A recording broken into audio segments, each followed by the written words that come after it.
은퇴 전에 알면 좋을 노후 생존 상식 3가지.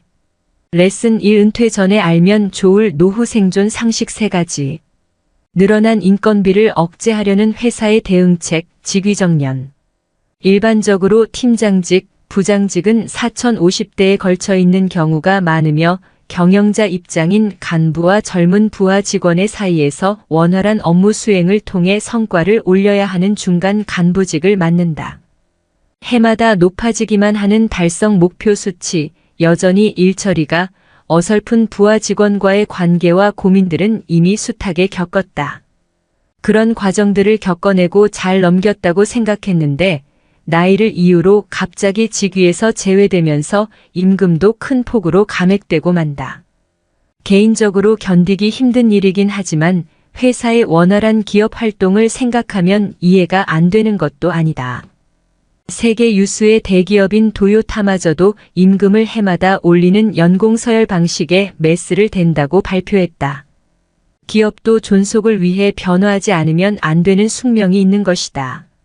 실제로 직위정년을 제도로 도입하고 있는 기업은 많고 임금 삭감폭은 약 20%가 평균이다. 직위정년 후의 업무 내용도 일할 의욕을 꺾는 원인이 되고 있다. 조사에 따르면 직위정년 대상자들 중 약 50%가 원래 하던 일에서 변화가 없었다고 답했다. 즉, 업무 내용은 그대로인데 임금만 큰 폭으로 줄어드는 것이다. 막상 자세히 따져보면 완벽히 동일하지도 않다. 지금까지 업무를 보조해주던 부하 직원이 없이 혼자서 모든 업무를 완결해야 한다. 간부직으로 일했던 사람들 중에 회사의 택배가 어디에 보관되어 있는지, 택배 요금은 얼마인지 자신 있게 대답할 수 있는 사람이 과연 몇이나 될까? 비록 사소해 보이지만 직위정년 이후일수록 이런 일을 제대로 못했다간 금세 무능한 사람 취급을 당하기 쉽다. 그러니 이제부터라도 부하 직원이 해오던 회사의 작은 일에도 세심한 주의를 기울이고 일반적인 사무도 스스로 하는 습관을 길러 다가올 상황에 대비해야 한다.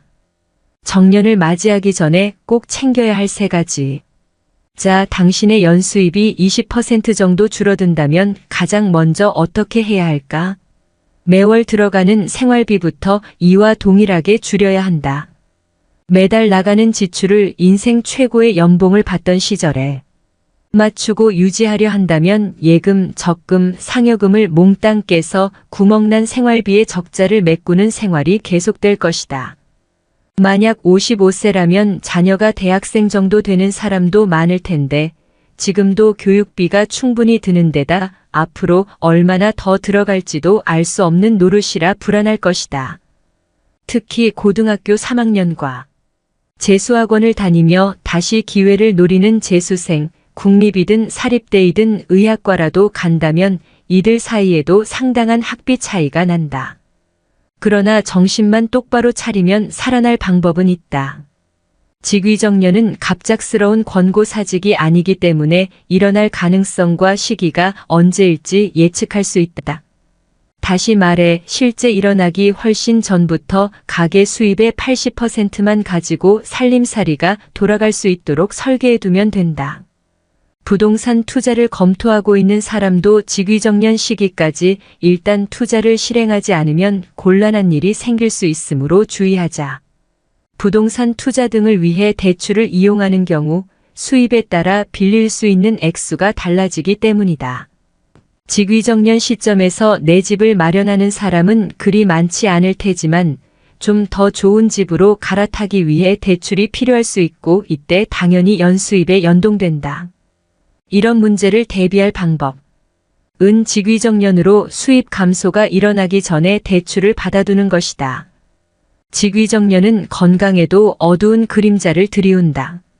지금까지 부하 직원이 있었고 부장직 혹은 팀장직을 구가하던 사람에게 들이닥친 직위정년은 임금이 감액되는 것 이상으로 심적 영향을 크게 미친다. 특히 신입사원으로 입사해 이날 이때까지 한 회사에서 장기 근속했던 사람이라면 더욱 냉혹하게 느끼지 않을까. 처우든 환경이든 그 변화에 적응하지 못할 가능성이 높기 때문이다. 회사에게는 우리 인생을 끝까지 보장해줄 이유가 없다. 회사도 회사 나름의 상황이 있는 것이다. 그러니 차라리 드디어 매출 압박에서 벗어났다. 이제는 내 삶에만 집중하고 하루하루를 나를 위해 살아보자 하는 생각을 전환하는 편이 건강에도 좋다. 기억하자. 직위정년은 인생의 종착지가 아니다. 그냥 통과 지점일 뿐이다. 특별 급행열차에서 완행열차로 갈아타면 이때까지는 볼 엄두도 못 냈던 주변 풍경이 잘 보인다. 직위정년은 정년 이후에 충실한 삶을 제대로 보내기 위한 훌륭한 도움닫기 기간이 될 것이다.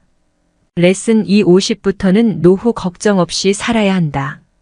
노후 계획을 어느 정도 세워놓았다는 분들을 보더라도 80세 이후를 생각하는 사람은 거의 보지 못했습니다. 그런데 혹시 재수 없으면 120살까지 산다라는 말을 들어본 적 없으십니까? 우스갯소리이긴 하지만 120살까지 무엇을 하고 무엇을 먹고 살 것인지 생각해보면 끔찍합니다. 두 번째, 죽음이라고 하는 것이 어느 날 갑자기 조용히 오는 것으로 알고 있다는 것입니다. 하지만 그렇지 않죠. 많은 사람이 100살 가까이 살면서 짧게는 23년, 길게는 10년 정도를 앓으면서 돈 문제나 외로움 등으로 고생하다가 세상을 떠납니다. 저는 제 어머니를 보면서 자기 발로 화장실만 다니다가 세상을 떠나도 얼마나 좋을까 하는 생각을 한 적이 있습니다. 이것은 인간의 존엄과 관련된 문제입니다. 아직도 자녀가 자신의 노후 대책이라고 생각해서 자녀에게 있는 돈 없는 돈 다 퍼주고 노년의 쪽방에서 사는 사람이 의외로 많습니다. 이것을 자녀 리스크라고 합니다. 자녀 리스크에 걸리면 돈이 몇억 원 있다고 한들 아무런 의미가 없습니다. 문제는 조심해도 아플 수가 있다는 겁니다. 제 선배 한 분은 고등학교 때는 레슬링 선수, 대학 때는 미식축구 선수까지 할 정도로 건강한 분이었는데 얼마 전에 뇌출혈로 쓰러지셨습니다.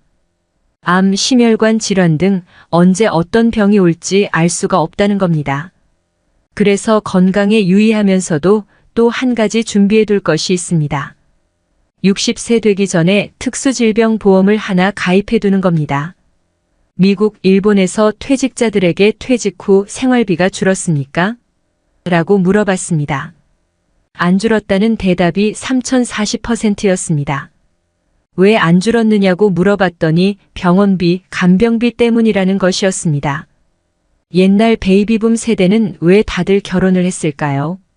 결혼을 하면 부모 밑에 있을 때보다 좋아질 확률이 높았기 때문입니다. 한 방에서 형제들과 우글우글 같이 살다가 결혼하면 새빵살이를 하더라도 단둘이 살면서 훨씬 더 쾌적하게 지낼 수 있었습니다. 그렇지만 요즘 젊은 사람들은 결혼해서 부모 밑에 있을 때보다 좋아질 확률이 거의 없습니다. 부잣집 도련님 하다가 가난한 집에 가장으로 가라면 가고 싶겠습니까? 그러니까 나중에 후회하지 않으려면 자녀가 고등학교를 졸업하자마자 무조건 집에서 내보내 불편하게 만들어야 합니다. 가족이 해체되는 거예요. 시골에 가보면 마을회관에 노인분들이 모여 살지 않습니까? 그리고 직장에서 만난 사람, 취미가 같은 사람이 오히려 가족보다도 더 가깝게 느껴지죠. 새로운 유연사회가 형성되고 있는 겁니다. 나중에 나이 들면 1년에 한두 번 만날까 말까 한 자녀들보다 회사 친구, 동네 친구들이 훨씬 더 소중해질지도 모릅니다. 그러니 서로 까칠하게 대하지 말고 친하게 지내야 합니다. 2035년에는 우리나라 여성 3명 중 1명이 65세 이상 할머니가 됩니다. 할머니 대국이 되는 거예요. 2040년이 되면 인구 4명 중 1명이 75세 이상 초고령자가 됩니다. 프랑스에서 155년 동안에 진행된 일이 일본에서는 35년 동안에 진행됐습니다. 4배 이상의 속도입니다. 그런데 우리나라는 일본도 저리 가라입니다. 고령화 사회에서 초고령화 사회로 넘어가는데 25년밖에 안 걸릴 거라고 합니다. 프랑스 같은 나라는 155년에 걸쳐 고령화가 진행됐으니 서서히 적응해갈 시간이 있었습니다. 하지만 우리나라는 25년 동안 총알같이 적응해야만 합니다.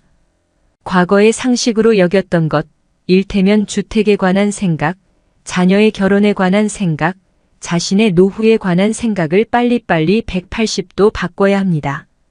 세상의 변화에 맞추어 우리도 빨리 변화해야 하는데 그 중에서도 가정 경제 측면에서 가장 빨리 바꿔야 할 것이 바로 절약에 대한 생각입니다. 재테크 관련 강좌라고 해서 혹시 기발한 종목이나 찍어주지 않을까 기대하고 왔더니 겨우 한다는 말이 절약하라고? 세상에 그걸 모르는 사람이 어디 있어? 라는 거죠.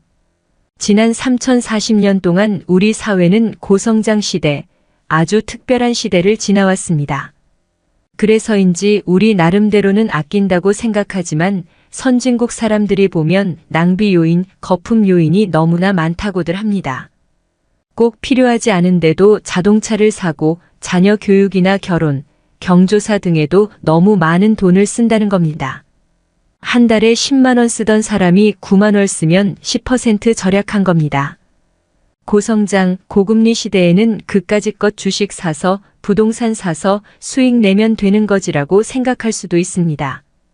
그러나 저성장, 저금리 시대에는 이런 일들이 마음대로 되지 않습니다. 저성장 시대인 만큼 가면 갈수록 절약의 중요성이 커질 것이며 작정하고 아끼지 않으면 노후가 위태로워질지도 모릅니다. 몇 년 전에 서울에서만 3040대 캥거루족이 48만 50명이라는 자료를 본 일이 있는데 현재는 그보다 훨씬 더 많을 겁니다.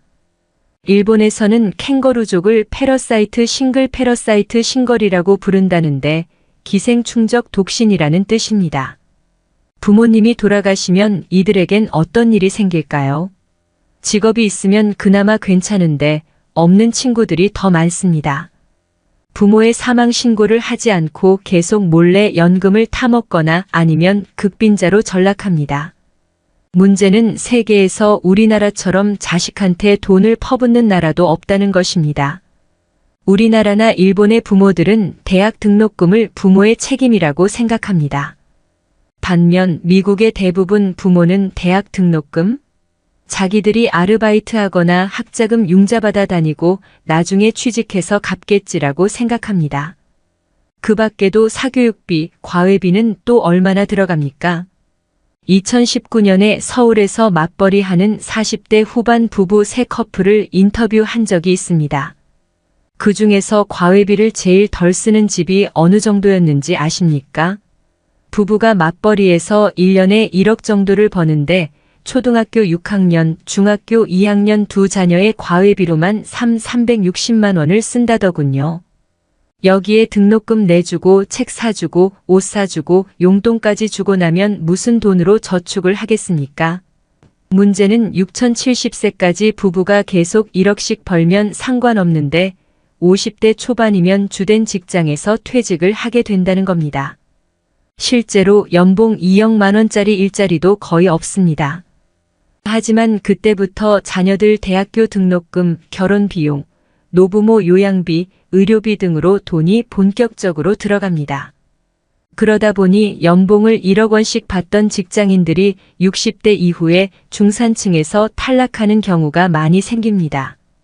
제가 일본 친구한테 한국에서는 집을 얻어줘야 해서 돈이 많이 든다고 했더니 뭐라고 했는지 아십니까? 세상에 자식의 집까지 얻어주는 나라 처음 봤네요. 그런데도 우리는 이것을 당연하게 생각합니다. 이렇게까지 지원해줬는데 과연 자녀들은 고맙게 생각할까요? 한국여성정책연구원이 실시한 설문조사에 따르면 부모가 내 결혼 비용 때문에 힘들어하셨다고 생각하는가? 라는 질문에 아니요라고 대답한 자녀들이 65%였습니다. 나는 남들에 비해서 적게 쓴 편이라고 생각하는가? 라는 질문에 예라고 대답한 비율도 65%를 차지했습니다. 부모로서 섭섭한 마음이 들 수밖에 없는 결과입니다. 젊은 세대의 부모 부양에 대한 의식구조 또한 급격하게 바뀌고 있습니다. 부모 부양 책임이 누구에게 있는가에 대한 통계청 사회조사 결과에 따르면 가족에게 있다라는 대답이 2000년에는 71%를 차지했었는데 2018년에는 27%로 줄었습니다. 야속하게 들릴지 모르지만 우리나라 부모 세대는 지금까지의 가족 의존형 복지 시대에서 본인들의 노후를 스스로 책임질 수밖에 없는 셀프 부양 시대로 바뀌고 있다는 점을 인정하고 그에 대한 준비를 서두를 수밖에 없습니다. 제 딸은 40대 중반인데 애 둘을 키우느라 회사를 퇴직했습니다. 아이들을 어느 정도 키워놓고 재취업에 나섰는데 일자리를 잡기가 쉽지 않았어요. 그래서 제가 일을 시키면서 월급을 좀 주고 있습니다. 내가 너에게 월급을 좀 주고 있는데 내가 나이가 있어서 1년 후가 될지 2년 후가 될지 모르지만 이 일을 관두면 너한테 월급을 줄 수가 없거든. 그런데 그때 가서 내가 취직이 될 리도 없고 지금처럼 높아진 생활 수준을 낮추려면 얼마나 고통스러울까? 아빠는 그것이 걱정이야. 제 딸이 이 편지를 읽으면서 그랬을 겁니다. 노인네가 주려면 좀 편하게 줄 것이지. 그런데 그게 그렇지 않습니다. 오죽하면 이어령 교수님도 이제는 셀러리맨도 자영업자와 똑같은 마음으로 뛰어야만 한다라고 말씀하셨겠습니까? 일본에서 은퇴 남편 인기 1위라는 제목의 글이었습니다. 어떤 남편이 은퇴한 후에도 인기 최고일까요? 요리 잘하는 남편? 건강한 남편? 싹싹한 남편? 집안일 잘 도와주는 남편? 이 중에는 답이 없습니다. 낮에는 집에 없는 남편이라고 합니다. 그러니 남성분들은 아내 탓할 것 없이 퇴직하고 나서도 돈이 되든 안 되든 아침 9시부터 오후 5시까지는 자기만의 시간 소일거리를 갖도록 미리미리 생각해둬야 한다는 얘기입니다. 가장 바람직한 건 젊은 세대가 할 수 없는 일을 새로 만들어서 하는 것입니다. 그게 안 된다면 젊은 세대가 하려고 하지 않는 일, 허드렛 일에 가까운 일을 할 수밖에 없을 것입니다.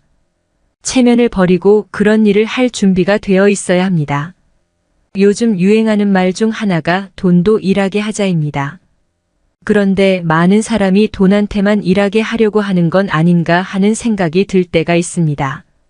그런데 요즘에는 주식으로 대박을 터뜨려서 회사를 빨리 그만두고 싶다라고 생각하는 사람들이 늘어나고 있다고 합니다.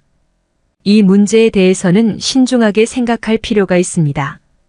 요즘 조기 퇴직도 많아지고 세상이 어수선해지다 보니 특히 젊은이들이 이런 생각을 하기 쉽습니다. 일의 의미는 돈에만 있지 않기 때문입니다. 외로움, 건강, 정신적으로 충만한 삶이 모두 일과 관련되어 있습니다. 지금은 젊고 세상이 어렵기 때문에 빨리 돈을 벌어서 빨리 은퇴하고 싶다는 생각을 가질 수 있습니다. 결국 조기 퇴직을 하려는 사람들에게 바람직한 모습은 후반 인생에 자기 실현 활동을 할 것인지, 취미 활동을 할 것인지, 아니면 사회 공헌 활동을 할 것인지 등을 미리 정해두는 것이 아닐까 생각합니다. 그러니까 조기 퇴직은 자기가 하고 싶은 일을 하는 후반 인생을 선택하는 것이지 무작정 놀기 위한 것은 아니다라는 말씀을 드리고 싶습니다. 현재 일본인들은 우리처럼 집에 한이 맺혀 있지 않습니다. 집 없으면 어때? 빌려 살면 되지라는 인식이 강합니다. 반면 우리나라는 어떤가요? 가진 돈이 없더라도 은행에서 융자를 받을 수만 있다면 무조건 집을 사야 한다고 생각합니다. 그런 사회 분위기가 지배적이죠. 30년 전에는 일본도 내 집, 내 땅에 대한 애착이 지금 우리나라 못지 않았습니다. 우리나라나 일본처럼 한 곳에 정착해 사는 농경 문화를 가진 나라들은 이동을 전제로 하는 유목민 국가나 해양 국가와 달리 내 집, 내 땅에 대한 애착이 유난히 강하기 때문입니다. 제2차 베이비붐 세대의 내 집 마련 러시도 조만간 끝날 것입니다. 저출산, 고령화 또한 과거의 일본보다 훨씬 더 빠른 속도로 진행되고 있습니다. 당장 올해 또는 내년의 부동산 시장을 전망하기는 어렵지만 2020년 후 노후 대비 관점에서 보면 부동산의 편중된 자산 구조는 노후 생활의 불안 요인으로 작용할 가능성이 매우 크다고 할 수 있습니다. 우리나라가 땅이 좁은 나라니까 기다리면 오른다는 생각은 버려야 합니다. 지금과 같이 국제화된 시대에는 땅도 얼마든지 간접적으로 수입해 올 수 있으니까요. 우리나라의 100세인은 몇 분이나 계실까요? 2018년 말 기준 주민등록상으로는 1만 8,500명인 것으로 나타났습니다. 그 백세인들은 어디 살고 계실까요? 옛날에 백세인들은 공기 좋고 경치 좋은 시골인 진안, 장수 같은 데 사셨습니다. 그러나 지금 백세인의 절반 정도는 요양병원에 계십니다. 본인은 안 갈 것 같겠지만 그렇지 않습니다. 저 또한 이미 각오하고 미리미리 알아보고 있습니다. 1인 가구와 2인 가구를 합친 비율이 1980년도만 해도 15%밖에 되지 않았습니다. 그때는 가족이 많았기 때문입니다. 이 비율이 2019년에는 58%로 늘었어요. 2045년이 되면 71%가 혼자 아니면 둘이 살 거라고 합니다. 일본은 이미 몇 년 전에 60%를 넘었지요.